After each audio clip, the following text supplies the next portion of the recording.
في مساء كان يفترض أن يكتب فيه فصل جديد من التنافس الرياضي،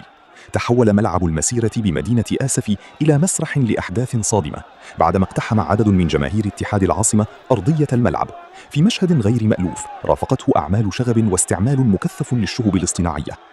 الشرارة الأولى لم تكن عابرة، فقد امتدت لتشمل اعتداءات طالت رجال الأمن والصحافة بل وحتى الجماهير المضيفة، في تصعيد أعاد إلى الأذهان مشاهد مشابهة عرفتها ملاعب القارة، خصوصا خلال نهائي كأس إفريقيا، حيث لا تزال تداعيات الشغب حاضرة بقوة.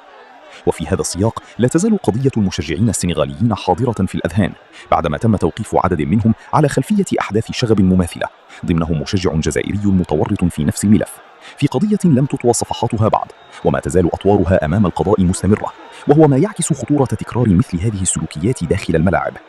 وسط هذا التوتر المتصاعد وجدت جماهير أولمبيك آسف نفسها في قلب المواجهة، وعلى عكس بعض المواقف السابقة التي ترك فيها المجال للأمن للتدخل، اختار عدد من الأنصار هذه المرة الرد في محاولة لإيقاف ما اعتبروه تجاوزات خطيرة، لتتحول المدرجات إلى ساحة شد وجذب امتزجت فيها الفوضى بالغضب.